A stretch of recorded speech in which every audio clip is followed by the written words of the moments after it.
باللہ من الشیطان الرجیم بسم اللہ الرحمن الرحیم وَإِنْ خِفْتُمْ شِقَاقَ بَيْنِهِمَا فَابْعَثُوا حَكَمًا مِّنْ أَهْلِهِ وَحَكَمًا مِّنْ أَهْلِهَا إِنْ يُرِيدَا إِصْلَاحًا يُوَفِّقِ اللَّهُ بَيْنَهُمَا إِنَّ اللَّهَ كَانَ عَلِيمًا خَبِيرًا۔ صدق اللہ مولانا العلی العظیم وبلغنا نبیہ ورسولہ الکریم۔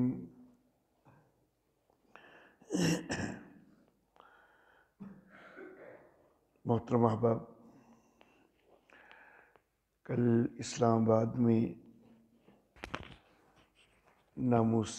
صحابہ و اہل بیت ترمیمی بل کے حوالہ سے کنونشن تھا، جس کے لیے کل صبح 4 بجے ہم نکلے اور آج صبح 4 بجے واپس پہنچے ہیں۔ مسلسل 24 گھنٹے کی تھکاوٹ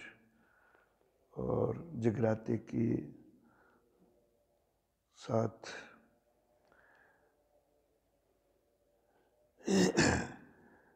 آج کے درس کے لیے حاضر ہونا مشکل تو تھا، لیکن میں نے خیال کیا کہ مزید ناغہ نہ ہو۔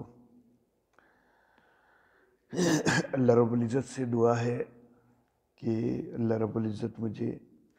کچھ کہہ سکنے کی توفیق عطا فرمائیں۔ سورہ نساء کی ابتدا سے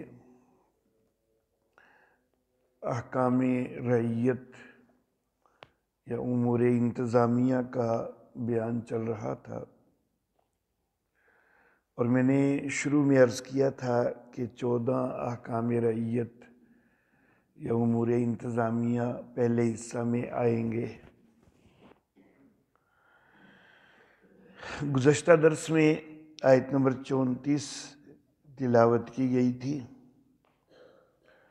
اور اس میں 13واں حکم رعیت بیان ہوا، اور 14ویں حکم رعیت کے اوپر بھی اس میں بات شروع ہوئی تھی۔ 13واں حکم رعیت مردوں کی حاکمیت کے حوالہ سے تھا کہ الرجال قوامون علی النساء، اور 14واں حکم رعیت واللاتی تخافون نشوزہن فاعظوہن واہجروہن فی المضاجع واضربوہن۔ تو عورتوں کی طرف سے اگر نافرمانی سامنے آ رہی ہو تو ان کی اصلاح کے مختلف مدارج کے حوالہ سے یہ 14واں حکم رعیت۔ آج کے درس کے لیے جو آیت مبارکہ میں نے تلاوت کی ہے، تو یہ بھی اصل میں اس 14ویں حکم رعیت کا ہی حصہ ہے، اور آج کا درس یوں سمجھیے کہ گزشتہ درس کا تکملہ ہے۔ اور یہاں پر چونکہ 14 احکام رعیت بھی پورے ہو رہے ہیں، تو اس لیے یہ سابقہ سارے مضامین کا بھی تکملہ ہے آج کا درس۔ اچھا، میرے خیال میں ترجمہ عرض کرنا یاد نہیں رہا۔ وَإِنْ خِفْتُمْ شِقَاقَ بَيْنِهِمَا، اور اگر تم کو ڈر ہو ان کی آپس کی ضد کا، فَابْعَثُوا حَكَمًا مِّنْ أَهْلِهِ، تو مقرر کرو ایک منصف اس مرد کے گھر والوں میں سے، وَحَكَمًا مِّنْ أَهْلِهَا، اور ایک منصف اس عورت کے گھر والوں میں سے، إِن يُرِيدَا إِصْلَاحًا، اگر یہ دونوں منصف اصلاح چاہیں گے، يُوَفِّقِ اللَّهُ بَيْنَهُمَا، تو اللہ ان کے درمیان موافقت پیدا کر دے گا۔ إِنَّ اللَّهَ كَانَ عَلِيمًا خَبِيرًا، بے شک اللہ جاننے والا، خبر رکھنے والا ہے۔ تو محترم احباب، ان 2 آیات مبارکہ میں 4 مدارج ذکر ہوئے ہیں، لیکن میں نے گزشتہ درس میں عرض کیا تھا کہ کل 6 مدارج بنتے ہیں۔ اگر بیوی نافرمانی کا اظہار کر رہی ہے تو سب سے پہلا درجہ کہ اس کو پیار سے سمجھایا جائے، دوسرا درجہ ہر ممکن حد تک برداشت کیا جائے۔ یہ دو درجے قرآن حکیم کے دیگر مقامات سے سامنے آتے ہیں۔ تیسرا درجہ فاعظوہن، ان کو نصیحت کی جائے، اس میں کچھ سختی بھی ہو سکتی ہے۔ چوتھا درجہ ناراضگی کا اظہار کیا جائے، وَاہْجُرُوهُنَّ فِي الْمَضَاجِعِ، بستر بھی جدا کیے جا سکتے ہیں۔ پانچواں درجہ جو کہ آج کے درس والی آیت مبارکہ میں بیان ہوا ہے کہ فَبَعَثُوا حَكَمًا مِّنْ أَهْلِهِ وَحَكَمًا مِّنْ أَهْلِهَا، ایک منصف جو ہے وہ مرد کے گھرانے میں سے، ایک منصف عورت کے گھرانے میں سے مقرر کیا جائے۔ اور چھٹا درجہ وَاضْرِبُوهُنَّ، ان کو مارو۔ اور مار کے متعلق بھی میں نے وضاحت کی تھی کہ سخت مار جو ہے وہ مراد نہیں ہے، معمولی ضرب جو ہے وہ بہرحال تنبیہ کے طور پر کی جا سکتی ہے۔ میں نے پانچواں درجہ بنایا فَبَعَثُوا حَكَمًا مِّنْ أَهْلِهِ وَحَكَمًا مِّنْ أَهْلِهَا کو، اور چھٹا درجہ وَاضْرِبُوهُنَّ کو بنایا۔ البتہ بعض جو ہیں وہ اس ترتیب کو یوں رکھتے ہیں کہ وَاضْرِبُوهُنَّ کو پہلے رکھتے ہیں، اس درجے کو پہلے رکھتے ہیں، اور حکم مقرر کرنے والے درجے کو بعد میں رکھتے ہیں۔ تو بہرحال اگر وہ ضرب والا درجہ جو ہے وہ پہلے بھی ہو جائے تو پھر بھی اس سے پہلے چار درجے تو ہیں، جن میں سے دو تو انہی آیات میں بیان ہوئے ہیں اور دو دیگر آیات میں بیان ہوئے ہیں۔ بہرحال اب اللہ رب العزت یہ بات فرما رہے ہیں کہ مرد کے گھر والوں میں سے، عورت کے گھر والوں میں سے ایک ایک منصف مقرر ہو، اور اللہ فرما رہے ہیں کہ اگر یہ اصلاح چاہیں گے تو اللہ ان کے درمیان موافقت پیدا کر دیں گے۔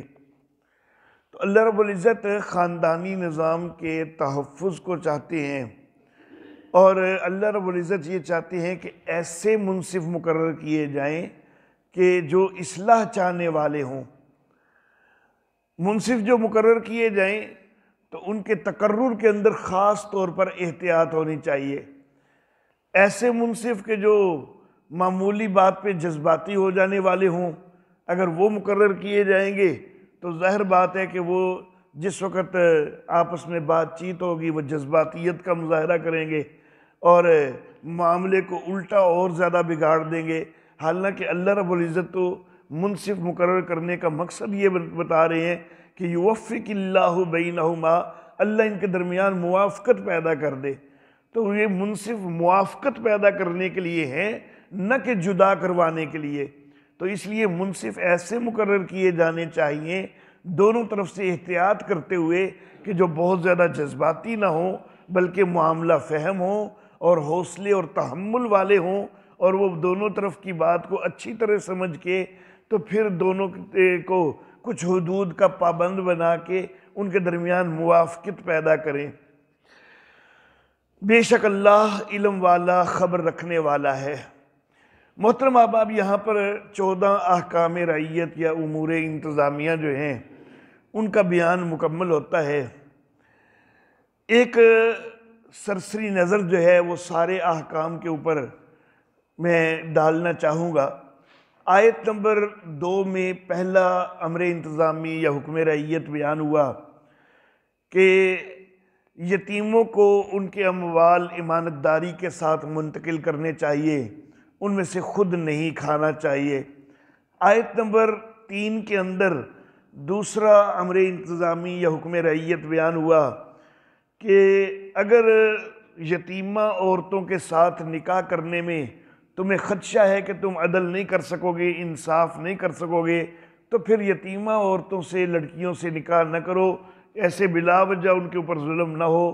پھر دیگر عورتیں ہیں ان سے نکاح کر سکتے ہو، 2 بھی کر سکتے ہو، 3 بھی کر سکتے ہو، 4 بھی کر سکتے ہو۔ اور لیکن یہ سارے نکاح اگر 4 تک کی اجازت تو ہے، لیکن یہ اس صورت میں ہے کہ جب تم عدل بھی رکھو۔ اگر عدل نہیں کر سکتے ہو تو پھر ایک ہی نکاح کرنا ہے۔ تو یہ تیسرا حکم رعیت دوسرا حکم رعیت آیت نمبر 3 میں بیان ہوا۔ آیت نمبر 4 کے اندر تیسرا حکم رعیت یا امر انتظامی بیان ہوا کہ عورتوں کے حق مہر ان کو خوش دلی سے ادا کرنے چاہیے، اور البتہ خود اگر وہ کچھ معاف کر دیں تو اس میں کوئی حرج نہیں ہے، لیکن تم زبردستی جو ہے نا وہ ان سے معاف نہیں کروا سکتے۔ چوتھا حکم رعیت یہ آیت نمبر 5 اور 6 کے اندر بیان ہوا کہ جو نادان ہوں، پوری طرح مالی معاملات کا فہم نہ رکھتے ہوں، تو ایسوں کو ان کے اموال ان کے جلدی سپرد نہ کرو، بلکہ بلوغت کے بعد دیکھو، اگر ان کے اندر کوئی تمہیں مال کو سنبھالنے کی صلاحیت وغیرہ محسوس ہوتی ہے تو پھر ان کے مال ان کے حوالے کرو، اور لیکن ان کے مالوں میں سے خود نہ کھاؤ۔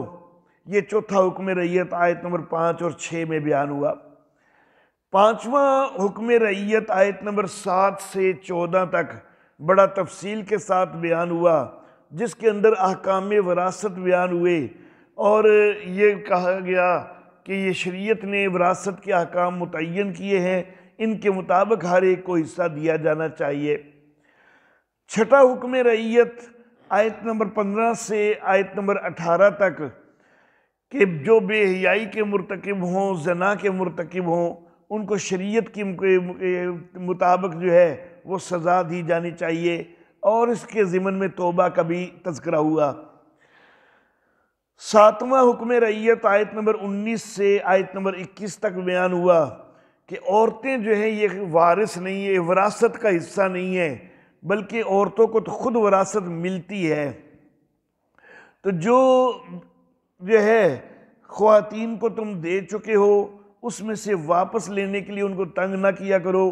ان کے ایسے ہیلے حربے کہ وہ خلا کے اوپر مجبور ہوں اور کچھ نہ کچھ تمہیں واپس کریں، تو ایسی حرکتیں نہ کیا کرو۔ آٹھواں امر انتظامی یا حکم رعیت آیت نمبر 22 سے آیت نمبر 24 تک بیان ہوا کہ جس کے اندر محرم عورتوں کا بیان ہوا کہ محرم عورتیں کون کون سی ہیں کہ جن سے نکاح نہیں ہو سکتا، اور کچھ وقتی حرمتوں کا بھی بیان ہوا کہ جب ایک بہن نکاح میں ہے تو دوسری بہن جو ہے اس سے اس وقت نکاح نہیں کیا جا سکتا۔ آیت نمبر 24 سے ہی نوواں حکم رعیت وہ شروع ہوتا ہے آیت نمبر 28 تک، اس میں جو محرم نہیں ہیں ان عورتوں سے نکاح کی ترغیب ہے، اور پھر یہ بھی ترغیب ہے کہ اگر آزاد عورتوں سے نکاح کی طاقت نہیں تو لونڈیوں سے نکاح کر لیا کرو۔ ضمناً اس کے اندر بھی توبہ کا بھی کچھ ذکر ہے، اور اصلاح کا بھی تذکرہ ہے کہ اللہ رب العزت تو بہتری چاہتے ہیں۔ 10واں حکم رعیت یا امر انتظامی آیت نمبر 29 سے آیت نمبر 31 تک ہے کہ جس میں اللہ رب العزت جان و مال کے تحفظ کا تذکرہ فرما رہے ہیں کہ ایک دوسرے کے مال باطل طریقے سے نہ کھاؤ، ہاں تجارت کرو تو اس کے ذریعے نفع کماؤ تو وہ درست ہے، لیکن باطل طریقے سے ایک دوسرے کے مال نہ کھاؤ اور نہ ہی ایک دوسرے کو قتل کرو۔ 11واں حکم رعیت آیت نمبر 32 اور 33 میں بیان ہوا کہ دوسروں کے مال پر حسد نہ کیا کرو بلکہ اللہ کا فضل مانگا کرو۔ پھر اسی آیت نمبر 33 میں ہی 12واں امر انتظامی یا حکم رعیت بھی بیان ہوا کہ جن سے عہد باندھ رکھے ہیں تو ان کو ان کا حق دو، ان کے ساتھ حسن سلوک وغیرہ کرو۔ 13واں امر انتظامی یا حکم رعیت آیت نمبر 34 میں بیان ہوا کہ مردوں کو حاکمیت حاصل ہے عورتوں پر بوجہ اس کے کہ اللہ رب العزت نے ان کو یہ فضیلت دی ہے، اور بوجہ اس کے کہ انہوں نے اپنے مال خرچ کیے ہیں۔ پھر آیت نمبر 34 سے ہی 14واں حکم رعیت شروع ہوا جو کہ آیت نمبر 35 کے آخر تک کہ جن عورتوں سے کے حوالہ سے یہ ڈر ہے کہ وہ نافرمانیاں کر رہی ہیں، تو جو نافرمانیاں کرنے والی ہیں تو ان کو سمجھانے کے مختلف مدارج جو ہیں وہ ذکر ہوئے ہیں۔ یہ جو 14 امر انتظامی ذکر ہوئے ہیں ان میں سے 8 کا کسی نہ کسی انداز میں تعلق نکاح سے بنتا ہے۔ ایک جو ہے بے حیائی کے جو مرتکبین ہیں، زنا کے مرتکبین ہیں، ان کو سزا دینا، تو اس کا بھی تعلق جو ہے وہ نکاح سے بنتا ہے، کیونکہ اگر نکاح کی طرف جائیں گے تو زنا سے جو ہے وہ چھٹکارا ملے گا۔ تو بہرحال 14 احکام رعیت میں سے 8 کا تعلق کسی نہ کسی انداز میں نکاح سے ہے۔ اس سے آپ اندازہ کر سکتے ہیں کہ اللہ رب العزت کے نزدیک یہ نکاح والا معاملہ کتنا اہم ہے، اور اللہ رب العزت کتنے طریقے بتلا رہے ہیں کہ نکاح کے ساتھ جو خاندان آباد ہو رہا ہے تو اس کو تحفظ دیا جائے، خاندان ٹوٹنے نہ پائے۔ اس کے مقابلہ میں دجالیت یہ چاہتی ہے کہ خاندانی نظام جو ہے اس کو متاثر کیا جائے، اس کو تباہ و برباد کیا جائے۔ شریعت اسلامیہ کی ترغیب وہ خاندانی نظام کو مضبوط سے مضبوط تر بنانے کی ہے، حتیٰ کہ شریعت اسلامیہ نے جو طلاق کا بھی طریقہ بتلایا ہے نا، تو وہ بھی اگر صحیح طرح سمجھا جائے اور طلاق دیتے ہوئے اس کا لحاظ کیا جائے تو طلاق کے تناسب کے اندر، طلاق کی شرح کے اندر بھی بہت زیادہ کمی پیدا ہو جاتی ہے کہ حیض کے دوران طلاق نہیں دینی، طہر کے اندر دینی ہے، پھر طہر بھی ایسا کہ جس میں ازدواجی تعلق آپ نے قائم نہیں کیا اس میں طلاق دینی ہے۔ تو اب ظاہر بات ہے کہ اگر ایک آدمی نے طلاق دینی ہے، غصہ اس کو آیا ہے بیوی پر حیض کے دنوں میں، لیکن وہ شریعت کے حکم کو مد نظر رکھتے ہوئے وہ یہ سوچے کہ چلو جی طہر کے دنوں میں جا کے طلاق دے دوں گا تو تب تک اس کا غصہ ختم ہو جائے گا۔ یہ ایسے طہر میں غصہ آیا ہے کہ جس میں ازدواجی تعلق قائم ہو چکا ہے، تو وہ سوچے کہ شریعت کہتی ہے کہ ایسے طہر میں طلاق نہیں دینی چاہیے، تو چلو میں اگلے مہینے دے دوں گا، تو اگلے مہینے تک غصہ ٹھنڈا ہو چکا ہوگا۔ تو یہ طلاق کا جو طریقہ شریعت نے بتلایا ہے اس میں بھی جو ہے خاندان کی مضبوطی ہے، نکاح کے تعلق کی مضبوطی ہے، کیونکہ طلاق تک نوبت بہت کم پہنچتی ہے، طلاق کا تناسب کم ہوتا ہے۔ پھر اگر طلاق ہو بھی جائے تو اس کے لیے بھی شریعت نے یہ کہا کہ طلاق دینی لازم ہو نا تو 1 طلاق دو بس، اور اس کے بعد عدت گزرنے دو۔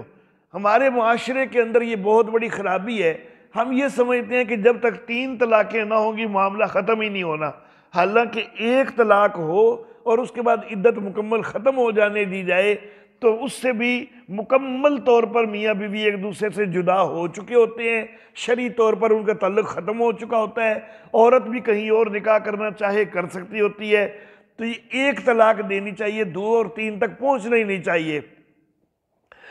تو بہرحال شریعت کے احکام جو ہیں وہ نکاح کے تعلق کو مضبوط بناتے ہیں۔ اگر 1 ہی طلاق دی ہے نا، اس کے بعد عدت پوری گزر جانے دی ہے، اگر درمیان میں جو ہے وہ موافقت کا خیال آ جائے تو رجوع بھی ہو سکتا ہے، لیکن جب اکٹھی 3 دے دی جائیں یا جلد از جلد 3 دے دی جائیں تو ظاہر بات ہے کہ موافقت تک نوبت کوئی نہیں پہنچتی۔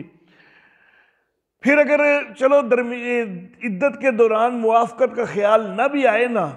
تو بعد میں بھی گنجائش رہتی ہے،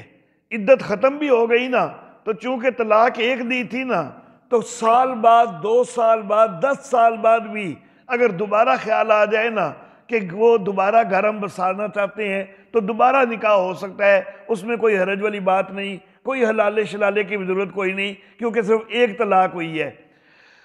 تو بہرحال دوسری طرف دجالیت جو ہے تو وہ ہر ممکن زور لگاتی ہے کہ یہ خاندان کا نظام تباہ ہو۔ وجہ اس کی یہ ہے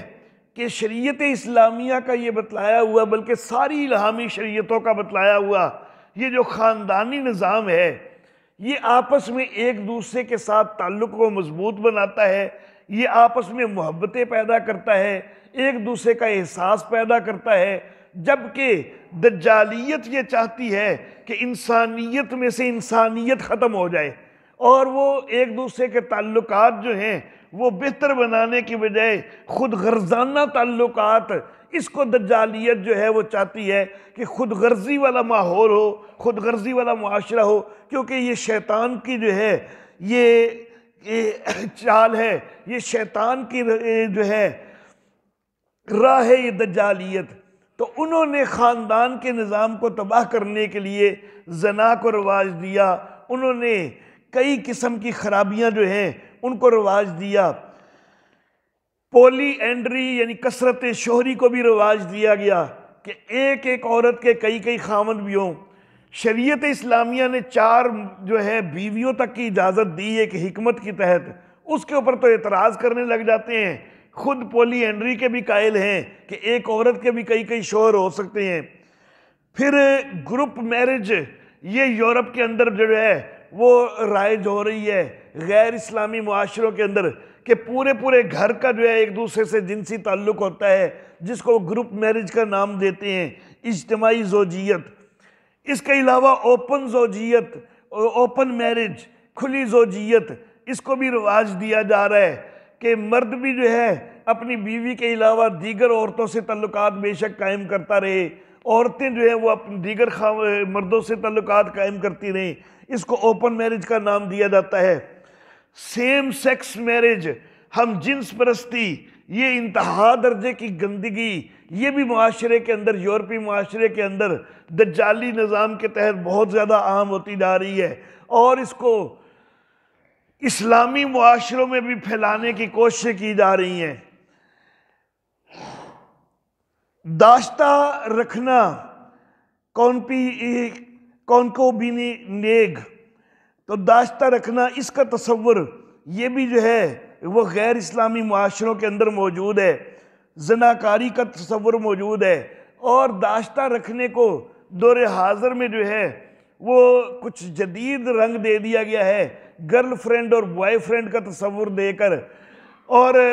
بچے کئی دفعہ پہلے پیدا کر لیے جاتے ہیں اور پھر بعد میں سوچا جاتا ہے کہ چلو نکاح بھی کر لیتے ہیں، تو ایسے بعد میں نکاح کرنے کا کیا فائدہ؟ تو یہ سارا کچھ اصل میں خاندانی نظام کو تباہ کرنے کے لیے جو ہے یہ مختلف چیزیں جو ہیں یہ رائج کی جا رہی ہیں۔ اللہ رب العزت ہمیں شریعت احکام اسلامیہ کے خوبصورت اصولوں پر ہمیشہ قائم رہنے کی توفیق عطا فرمائے۔ وآخر دعوانا ان الحمدللہ رب